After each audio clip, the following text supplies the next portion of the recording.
What is going on, everybody? This is the Tim and Shipe Show. We're part of the Press Play Podcast Network, and this episode of our podcast is brought to you by the Loft at Pex Hall. The Loft at Pex Hall is a 4,000 square foot venue.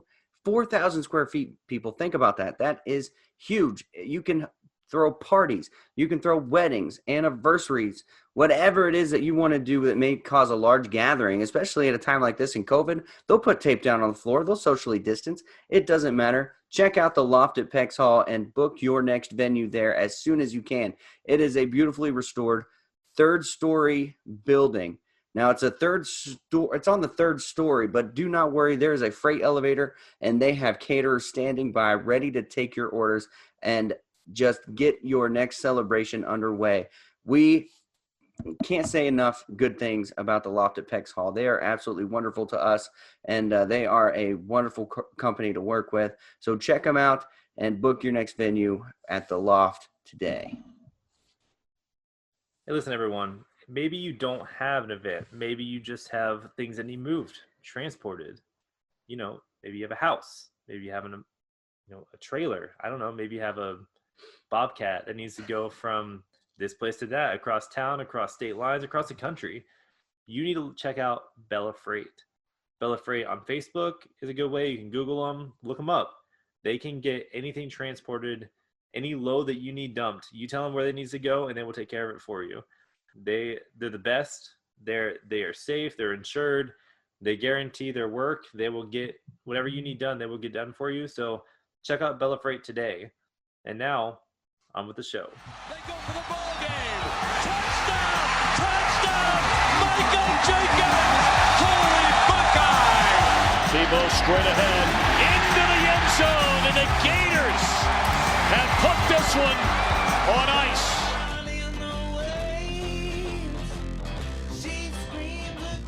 Hello, and welcome to the Tim and Shipe Show. This is a college football podcast. Thank you so much for joining us.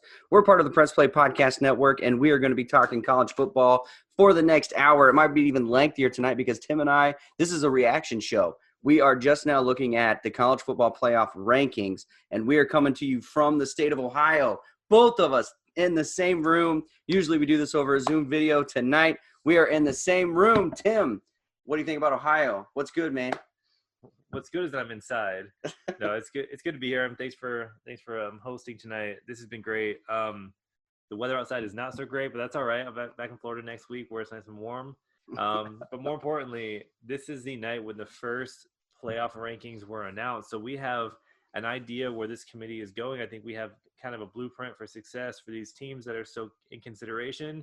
And probably as importantly, we have an idea of who has no shot at all to make the playoff this year.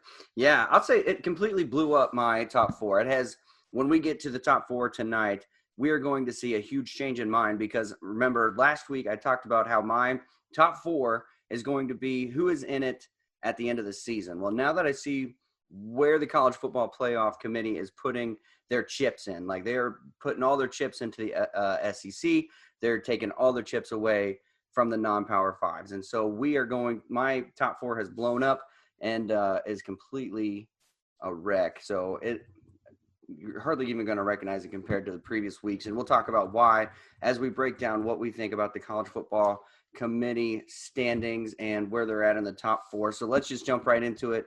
Standouts. What stands out to you the most and what upsets you the most, Tim? A lot upsets me, but we'll let you go. Tim, what stands out the most? Well, I'll save the one for you that I know you're going to react to the most. So I'll save that one for you.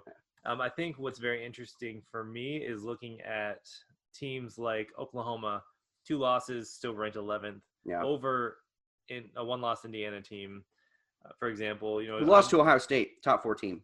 I'm a little surprised by that. Oklahoma, very interesting. By a touchdown. Indiana lost by a touchdown to the top 4, to the number 4 team in the country, and now they're ranked 12th. When Texas A&M lost to a team that's only 3 rankings ahead of them, and they're at number 5. Florida lost to Texas A&M, and they're at 6. Like, give me a break. So why is Indiana not being taken seriously, and why is the committee not taking Indiana seriously? Because it's actually, honestly, pretty upsetting when you look at it. Well, I think it's a combination of factors. I think the fact that Alabama beat Texas A&M and then Texas A&M beat Florida, I think they're giving those teams a little more credit. Plus, the amount of games they've played, I do think is a factor here. I think it's a large factor, actually, for both Ohio State and Indiana in this situation, where Indiana Ohio State's the only good team they've played. They beat Penn State, Rutgers, Michigan, and Michigan State. All of those teams are, I would say, for the Big Ten Conference, huge disappointments. So the fact that the only real team they have on their schedule this year is Ohio State, at least so far. I know they have Wisconsin later, but this is the biggest game for them. And for them to only be 4-1, I think that's where this game, that really impacted. And they said, I know we've talked about this, the amount of games that were going to be played were not going to be a factor in this. I think that is the opposite of what we've seen. Yeah. We've seen the more games you play, the more credit you get based on these rankings, in my opinion. What good teams have Clemson played? Notre Dame. Yep. Did they win? Miami. No, they didn't beat Notre Dame, and Miami's questionable. Miami. So the top 10 team according to the rankings. Now, no, they're not. I see according to the rankings, but they're not. Clemson beat them 42-17. Clemson is a top 4 team. Miami is not. And so all right. So I'm looking at this, and I'm not upset that Florida dropped. I mean, not Florida. That Ohio State dropped. I'm not upset that they're the number 4 team. I think they played a terrible game last week. I'm more upset for Indiana, Cincinnati. I think Northwestern, they're overranked. When I'm looking at this, Ohio State is not better than Clemson. I'm fine with them putting Clemson ahead of Ohio State because the team that I saw on Saturday is not better than the Clemson teams that I've watched throughout the year. Notre Dame, they're playing well. I hate to admit it, but in all honesty, I would rather play Notre Dame in the playoff than I would Clemson first round. I agree. So Clemson, Notre Dame, they're going to play again. Here's what we have to – Texas A&M, they're out. They're ranked 5th. Doesn't matter. They don't have another tough game. And unless Alabama somehow loses in the next couple of weeks – Twice, yeah. They're not playing in the SEC championship game. So Texas A&M being 5, they might as well be ranked 25th because they're just not getting in. They'll play in a New Year's Six Bowl if they have them this year. So they're out. Florida – let's talk about Florida. Alabama, number 1. They're going to run the table. They're going to get to the conference championship game. Florida, they're going to run the table. They're going to get to the conference championship game. Play that out for me, Tim. If Alabama wins, Florida's obviously out. Right. If Florida wins, what's going to happen in the top 4? Well, if Florida wins, I think what you'll see at that point is you'll see Florida and Alabama in the top 4. I mean, I think that's really what's going to happen. Notre Dame or Clemson, I think if Florida beats Alabama, no matter who wins, I mean, it matters who wins. Either Notre Dame or Clemson is out of the top 4. Either Clemson loses a second time and they're out, or if Clemson beats Notre Dame a second time, I think Florida jumps them and is now in the top 4. And I think you have 2 SEC teams in the playoff. That's where I was going to go to next. So Alabama, Florida, they play each other. If Alabama loses, they're both in. But Clemson and Notre Dame are also going to play each other. Mm-hmm. Whichever team loses that is out. Right. And the winner's in. Yeah. So there's no way for 2 ACC teams, and there's no way for the 2 Big Ten teams, but there is still a chance for 2 SEC teams. Yeah, and I think the reason for that is what they're saying to the ACC, to these 2 teams is, basically you're between a rock and a hard place. Either Notre Dame is good enough to beat Clemson, or Clemson lost because Trevor Lawrence didn't play. Right. And that's what they're basically saying is you need to prove to us, Notre Dame, you're good enough to beat this team with Trevor Lawrence, or we don't believe in you. Right. You've burned us too many times in this playoff. You bring us a lot of money, but you've got to earn your place at this point. Yeah. And then they're telling Clemson, you lose another game, you're out of consideration. Right. They have to be. But they still hold Clemson as being a great team, even though they lost to Notre Dame. And that's because of Trevor Lawrence. It's like they're hardly even counting the loss, if I'm reading this right. Yeah, I mean they're saying it happened to 2 top 4 teams, so but we don't count it as a full. It's almost like a half point loss. A half loss. I agree with that. So but I think they're also taking credibility for Clemson as a program and their history in the playoff, and they're saying you've earned your place to be considered kind of opposite of Notre Dame, where they're saying we have more respect for you and what we believe you'll do in the playoff than Notre Dame. Yeah. And so what that kind of brings me when you talk about respect to Cincinnati, because you can kind of look at Cincinnati in 2 ways on this. the fact that Cincinnati is ranked higher than any non-Power 5 conference team. What do they call those? My mind is blanking. Just non-Power 5s? Yeah, it's not Power 5 is fine. Okay. Any non-Power 5 team in the history of the college football playoff, they're ranked higher than any of them in the initial ranking. Now, they also get zero respect for blowing out just about everybody but UCF, and UCF's a good team. I thought they'd blow them out, but they didn't. But even the I feel like the 2-loss Oklahoma is getting more respect than an undefeated Cincinnati.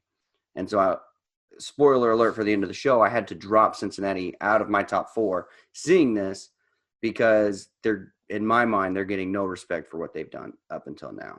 They're 8-0, by the way, so it's not like they have a limited amount of games like Ohio State or USC or Oregon. They have played every single week that Notre Dame has, and they're 8-0. So why is Cincinnati pulling the old Rodney Dangerfield and getting no respect? Well, I think that for Cincinnati, it just comes down to this committee has been very consistent about not giving a lot of respect to non-Power 5 teams. And this year, they have given them the highest they've ever given, like you said, at this point in the season, they've never been higher than this as a non-Power 5. So the fact they put them at number 7, I think that shows the committee is saying, you've played a lot of games this year comparatively, and you've done well, but this is not the year. So basically they give them a puncher's chance where a lot of things have to happen for them to get in, but it's a possibility. It's an outside. There's chance. Nothing. I mean, like you said, Alabama probably has to lose twice. Notre Dame and Clemson both have to lose 2 more games. Well, Clemson just won. For both of them to be out. Ohio State just has to lose 1. They're done. And then Cincinnati won't get in. Well, I think if you look at it, if Clemson beats Notre Dame drops, I say they're out. Ohio State's in, let's say Alabama beats Florida, that's 3 teams. That leaves a little bit of an opening for that 4th team to have a chance to beat Cincinnati. But I'm not saying it's absolutely going to happen. But I would think, realistically, would Texas A&M be in over Cincinnati if Cincinnati has a conference championship? No. And that's where they're going to have an issue. That's where it's going to be tough, yeah. So, man, yeah, there is that puncher's chance. Very unlikely. And that's what the committee has basically said, you have to absolutely prove to us you're worthy to even be considered, but at least they're saying you're in the conversation. Yeah, Cincinnati needs to get to the Big 12. They need to get into the Big 12. That's what I'm deciding right now. That makes sense. Cincinnati, do what you got to do. Get into the Big 12. Put them in the Big 10. That'd be interesting. Yeah, but we already have 14 teams in the Big 10. We don't need 15. No, but I mean, you could drop Rutgers, right? We could drop Rutgers. Well, I would drop Maryland. Honestly, they're better than Illinois at this point. Yeah, drop Illinois. Why not? Drop out Illinois. Done. If you believe the allegations at Iowa, we'll drop the racist Iowa team. I'm just kidding. I don't believe whatever. I'm not going to get into it. But yeah, so there's a lot of options out there. I think the place that they would fit best in is the Big 12, though. I think that's a good fit for them. And I just said the racist Iowa thing because I have a friend who's an Iowa fan who I think will get a kick out of that. I don't want to play politics or say anything like that. Anyway, so Tim, let's just get into our top 6 and compare it to what they have. We're going to skip ahead a little bit in the show and kind of see, because mine is what I'm looking at are where are these teams going to end up at the end of the year. Tim, you're looking at where they are right now? Yeah, I'm still continuing to put them where I view them as the teams right now. So, I mean, my rankings have not changed. So I still have Alabama number 1, Notre Dame 2, Ohio State 3. I kept Florida number 4, Clemson at 5, and Cincinnati at number 6. So you have Notre Dame beating Clemson. No, you don't. That's where they are right now. Because where they are right now. Clemson. No way. All right. Tell me where you think it's going to be at the end of the year. Yeah, so I think it will be at the end of the year. I think it's going to be Clemson, Ohio State, Florida, Alabama, and then I think you actually have Texas A&M and Cincinnati at 5 and 6. A&M. So Notre Dame drops to. I think they lose out of the 6 with a loss, but not that they necessarily should, but I think they will. Okay. All right. I think that's fair. I have the same. Well, I have my end of the year matches what your end of the year. Clemson 1, Ohio State 2, even though Clemson's undefeated. I mean, Clemson's lost 1 and Ohio State's undefeated. Florida 3, Bama 4. Then I have Notre Dame at 5 and Cincy at 6. Because I think, you lose to the number 1 team at that point, you don't drop out. So what do you think happens to Texas A&M? I think – You think Cincinnati's going to be able to jump them? Yeah, I mean, with Cincinnati playing in a conference championship game and being undefeated, I think one loss drops you a lot without being in the conference. No, I'm fine with that. I was just making sure that's where you that's just where I am. I guess in my mind, maybe they don't, but in my mind, Texas A&M, like I said, could be ranked 25th. They just don't stand a chance. Sure. Because of losing to Bama. Yeah. Man, a lot of weight is on every single time Alabama plays a team. It is. It's huge. I mean, and the way they lost too. It wasn't even a close game. Right. They got embarrassed by Alabama. Right. Why is Alabama so good? You mean in general or this year? And this year. Like, why are they getting so much respect? Yeah. I think because they beat Texas A&M and and Georgia. Sorry, both of those games. And then not only that, but they're scoring about 50 points a game. So I think between all those factors combined, I think that's where they're getting a lot of hype. Where's their weakness? Defense. I think Florida and Alabama, they're only ranked. I think last time I saw, they were only ranked 2 teams apart, I believe, in overall defense. I think it was like 63rd and 65th in the country. So people are saying, well, Florida's defense isn't that good. Nobody's playing good defense this year. None of the great teams are. And so I think that's where their weakness is. If their secondary can be exploited. That's where that's why I do believe that Florida has a really good chance to at least play them really close in a game, if not beat them outright. Yeah. It makes me feel good because Ohio State's defense isn't good. Yeah. Especially their pass defense. Giving up 500 yards to Penix is not good. And so I'm going to move this on to the Ohio State-Indiana game real quick because there was a lot to be concerned about, but honestly, a lot to be happy about. And when I say a lot, I mean one thing to be happy about. 2 things. A couple things that I liked about the game. I'll do good, better, best, kind of like I did last year, or good, the bad, the ugly. Yeah. That's what I did last year. So the good about the game is the running game got going. I'm going to need to see this consistently week in and week out, but Master Teague looked like an absolute beast. And I don't know if it was Indiana's rush defense, if they were just saying you have to beat us with the run game because we're going to cover the pass, which they covered the pass really well, and they brought a lot of pressure, a lot of mixed blitzes, they were a good team to where Justin Fields looked ugly. 3 picks. Did not look good. 2 picks were just mistakes. 1 pick was a bad read that got overthrown. It was his fault, but that one was excusable. The next 2 was just he threw into triple coverage, and unless Olave made an amazing catch, it was crazy. He put too much faith in Olave there, which is saying a lot because I think Olave is one of the best receivers in the country. And then his other throw, as he's getting sacked, threw it up and I knew as soon as he threw it, that's going to be picked. That's just the kind of throw, the decision when you are going down and you try to throw the ball in the middle of the field, it's going to get picked. That's just mistakes, but those can be corrected. And luckily you don't see Justin Fields making that mistake very often. I think he felt under pressure from a team that he wasn't expecting to be under pressure a lot. So he wasn't prepared for that, but luckily we got out with a win. Yeah, and the big thing for me, and I was watching this game. My brother-in-law is a Buckeye fan, so we were watching either the Florida Gators on the big TV and the Buckeyes on my phone, or vice versa at different points in the game.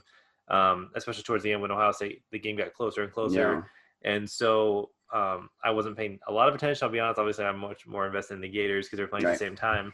But I was watching it, and I actually saw, ironically, all 3 interceptions. What does this do to Fields' Heisman chances? Yeah. Boy, they really – so I don't think Trevor Lawrence is going to play enough games this year.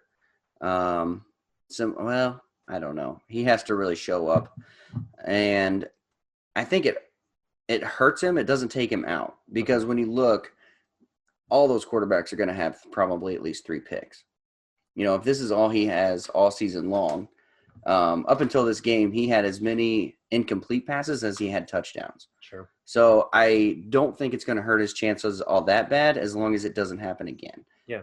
So if his stat line just looks like everyone else's, but he has more rushing yards or whatever else. I think he's gonna be fine.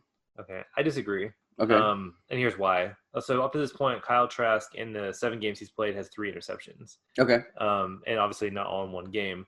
And the fact that Ohio State only has 1 game against a truly ranked team this year, against a good Indiana team, people are going to say, look at the level of competition you played. And the fact that he did struggle a little bit against this team, they're going to say, well, what's going to happen when you play better teams? And so what I think is going to come down to Mac Jones and Kyle Trask in the SEC championship, assuming they both get there, of course. And whoever wins that game, I think, is who they're going to say is going to end up winning the Heisman. Could be. And I think that's fair, but I don't think this should hurt Justin Fields' chances. Like when you look at his stat lines, and man, Indiana was a good team. When you watch them play, they are a good team, and I hate to say that, and because when you look at all 22 positions, all 22 players are better at Ohio State than if you go head to head, center against center, guard against guard, quarterback against quarterback. Ohio State's players are better. It's almost on the second level, the second layer of the secondary. I mean, the second team is better than Ohio State starters in a lot, at least recruiting wise. Yeah. I would say depth, it's not even comparable. Right. And so what does that – well, so here our defensive backs have been shredded. I mean, we lost – 2 of them got kicked off the team before the season started.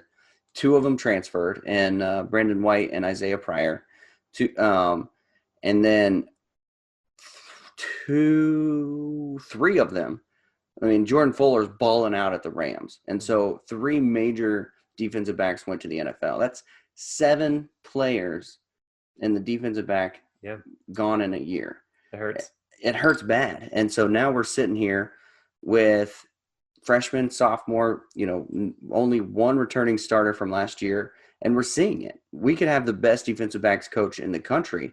It's hard to win with those guys. And so when you listen to Ryan Day talk in his press conferences, you kind of hear that when he's talking. Like I believe we have the best scheme, and we have the best players on our team out there. This is what we have to work with, and we have to just make it work. But like I keep telling everybody else, next year these defensive backs are going to be the strength of our team. The defensive backs, the running backs are going to be the strength and the leadership of this team, because that's all that's going to be really returning. Yeah. Everyone else is gone after this year. So this has to be the year that we win the national championship, and we have to change a lot. We have to fix a lot. And we're going to go full circle here, because what makes me happy is that every other top 4 team is struggling on defense right now. Right. So, yes, Ohio State has issues with defensive backs. Ohio State has issues with defense in general. Their run game looked really good. Their run defense looked really good. Their running game looked really good. The offensive line looked better. Justin Fields got sacked way too many times, so their the offensive line looked better. But honestly, like I said, Indiana's a good team. They're well coached. Rumors are that Allen is going to be going to Michigan next year, but we'll see if that plays out, because he's got this team ready. They're a good team, and I think if you put them against any of the top 4 teams, if the spread was 10, I'm going with Indiana, because I think they're going to keep it that close with any of these top 4 teams. Yeah, I mean, the one thing that I was very impressed with in this game for Indiana was their pressure to the ball, the way they were getting after Fields. Yeah. And every time he handed off, it seemed like there were 6 guys there. As soon as he gave the ball to Master T or whoever it was, they swarmed to the ball, and they were athletic. Yeah. Very impressive with their defensive line and their linebackers, just the way they were getting to the ball. Yeah. And they came to play. They came with fire. You would have thought that there were real fans in the stands, the way that they were pumped up and psyched up for the game. It was just they were impressive to me. And so that's another reason why I hate these rankings so much, is because I really think that Indiana is a much better team than what this college football playoff ranking is giving them credit for. They should have dropped to maybe 10th from losing that game. Yeah. Yeah, I mean, I understand. I think it comes down to, again, when you only play 4 or 5 games so far, and they're saying it doesn't matter, it matters. It matters. And you just can't – and they're looking at, well, who else are you playing? Yeah. So that I think that affected them more than anything. I think the limited games they played and what they have left. Yeah. They're looking ahead. They're not ranking teams for what they are right now. They're ranking them for projecting towards the playoff. So that's why I think they put Indiana where they were. But if you don't mind, let's switch over for a minute to the Gators. Yeah. And our game against Vanderbilt. So Vanderbilt is what they are. They're 0-7. They're not a good team this year. But here's an interesting fact. The last 2 times that Florida has won the national championship, they actually struggled against bad Vanderbilt teams. And both games were less than 10 points. This game we won 38-17, so pretty handily. But it's a weird year. We already know it's a weird year. Right. But one thing that Florida did that they learned from the Texas A&M game is they're being overly cautious for good reason. And so they already knew that Vanderbilt, their locker rooms, especially the visitor locker room, is just very small, very, very tight quarters. And so they said, we are not going to put ourselves in a situation where we're potentially exposing even more people to COVID. So, because if somebody tests positive, everybody who's interacted with them has to be quarantined, right? So They're saying, we're not going to let that happen this year. So what they did is they actually got dressed at the hotel. They didn't come to the game until an hour before. They didn't come to the stadium until an hour before the kickoff. And they were already dressed. They already had their pants on. They already had their cleats ready. And they just basically pulled their jerseys on when they got there and went on the field and warmed up. And they only went to the locker room for a very short time in groups. In the groups they practice with, the groups they play with, they eat with, they travel with, all those things. And did that as an extra precaution because they're saying we can't safely space out in this locker room. We're not even going to attempt it. So I think that showed in this game. Not to make excuses, but I think you saw they were off to a slow start. They weren't in their normal routine. They gave up a touchdown pretty quickly. And Vanderbilt was up after the first quarter. They were. I was worried for Florida there for a while. Yeah, I wasn't worried, but I was also like, it's time to wake up, guys. You could just see it. They just weren't ready. They weren't ready to go right away. They were up 10-7 after the first quarter. Then Florida didn't allow another touchdown until the third quarter. And that by that point, it was just like that was a bad play where they missed 2 tackles on the receiver, and he ended up just trotting into the end zone on like a 35. I think it was a 35-yard touchdown or something like that. And so that was another one of those plays that Florida's had where they give up big yardage when they don't need to. Mm-hmm. But outside of that, they didn't allow another point the rest of the game. But it was like that quick boom, boom, and they're down 10-7, like what's going on? But then Trask kind of woke up. He had 3 touchdown passes. It's kind of his normal thing now. And keep in mind, though, I mean, this is his worst game of the year, technically, only having 3 touchdowns. He has had at least 4 in every game this season so far. But also, we didn't have Kyle Pitts. Again, he missed his second game after that really bad concussion against Georgia. But the good news is he is coming back against Kentucky this week. Nice. They said he's officially ready. He's good to go. And Kentucky, they have a pretty good defense, but they have struggled to score points this year. Offensively, they have not been a good team. They did score 24 against Mississippi State. I think it's the most points they've scored this year. I'm sorry, 34 against Kentucky was the most they scored this year. So they are not a great offensive team. They got destroyed by Alabama last week, 63-3, and they've only been able to beat the teams that they should beat. Yeah. So they lost to Ole Miss, they lost to Auburn, they beat Mississippi State, they beat Kentucky, and they beat Vanderbilt. Everybody else they've lost to. So they are not a good team this year. I think we should absolutely be able to handle them. But that's just what I'm looking forward to this weekend, and I expect another big game from Trask. Although it may not be a 5 or 6 touchdown performance, but I expect him to come out and get at least a good 4 touchdowns again this week. Yeah, I'm looking at Kyle Trask right now, his stats. 9 different receivers or running backs or whatever caught passes from Trask out of the backfield, and that's without Pitts, his number 1 target. Correct. 4 of his receivers had over 50 yards receiving, along of 46. Yeah, he's moving the ball around. He's looking better than I want him to. Well, and keep in mind, this is, again, he has 4 receivers from last year in the NFL now. Yeah. So this is a whole – a lot of these players are newer, at least. They're not as much experienced. Tony's the most experienced receiver. And I have to say, Justin Shorter, the transfer from Penn State, who I heard so much criticism from Penn State fans saying he's fat, he's slow, his hands are bad. I don't know if you saw the touchdown he had last week where it was in the corner of the end zone. He went straight up, grabbed it at the highest point, brought it down, got those feet in bounds. The dude can play. Yeah. And he's been a huge pickup for them on this team. And he is been the exact opposite at Florida as what they were saying he was at Penn State. Yeah, I don't know much about him, but I saw that he had over 50 yards receiving or 4+ receptions. He seems to be balling. I mean, a lot of your wide receivers seem to be balling. So if you're Ohio State and you're ranked number 2, Florida gets the number 3 nod, and you're playing first round. If you're Ohio State, how do you attack the Florida offense? The only way you can beat Trask right now, I think, is if you game plan to pressure him. Okay. You can't give him time in the pocket. You can't give him 3 seconds at this point. Like he is so calm under pressure, and he's looking and he sees the field and he's looking the progressions before the ball's ever snapped.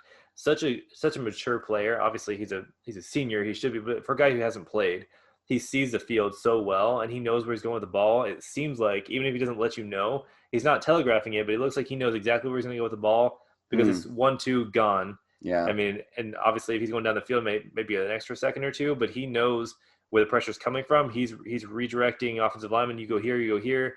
The only way you can get to him is if you kind of do some blitzing and he doesn't know, you confuse him and you fake zone, go man, use that kind of thing. I think it's the only chance that teams have to beat him right now because he is feeling it. Yeah, what didn't work for Ohio State is they were just bringing 4-man rush the entire game. They're dropping their linebackers back in coverage, 4-man rush, and that you're saying that's not going to work against Trask. No chance. He'll pick you apart. No chance. He knows. I mean, I don't know if you saw this game, but he had a play in this game where he was against Vanderbilt where he was about to get hit, and he just lobbed a little rainbow pass, the kind of pass that you look and it terrifies you. Mm-hmm. He dropped it in the middle of the field where nobody was around, and Tony ran straight under it and gained like 30 yards. I mean, it was just a crazy play where he just like right before it got hit, he just lobs it. Yeah. And he didn't throw it crazy hard. He dropped it in exactly where it had to be, where only Tony could get the ball, and Tony caught it perfectly in stride. I thought he was throwing it away. There was nobody around. And all of a sudden, Tony ran out of nowhere, straight under it, caught it, and ran for another 10 yards. That's the kind of player that he is. He does that better than anybody I've ever seen. His ability to do those kinds of plays and to see where people are going to and to read the field, you can't give him time like that. He just knows where they're going to be. He knows. He has that instinct and that talent. And so if you don't pressure him and make him uncomfortable, then he's going to do that to you all day long. All right. I hope that that's what happens. I would love to see an Ohio State, Florida.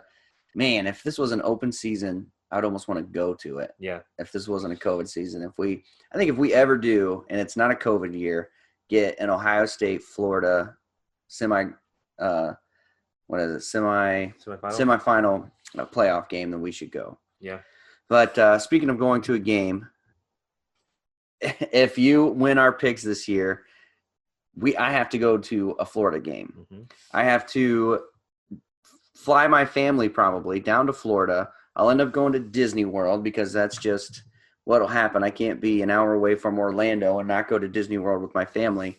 And so let's talk our picks this week. Let's do one by one. I'm not going to read them all off like I have in the past, but first pick, we'll do the Ohio State, Florida games first because they're the largest spreads of the weekend. Well, not really.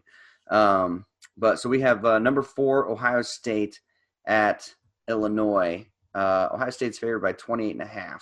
Who do you have there? Oh, I have Ohio State all day. No 28.5, even though they were 20.5 point favorites against Indiana. Illinois cannot score the way that Indiana can. I don't give any chance that Illinois is going to be even close in this game. Okay. I am also going Ohio State. I was trying to talk you out of it. Let's talk Florida then.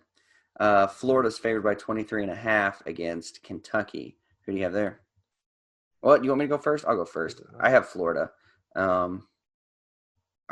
just think that they're that much better. Yeah, I mean, I have no real other reason. The truth is, I don't think that Kentucky can keep up with Florida, and I think Kentucky's defense is decent, but they're not good enough.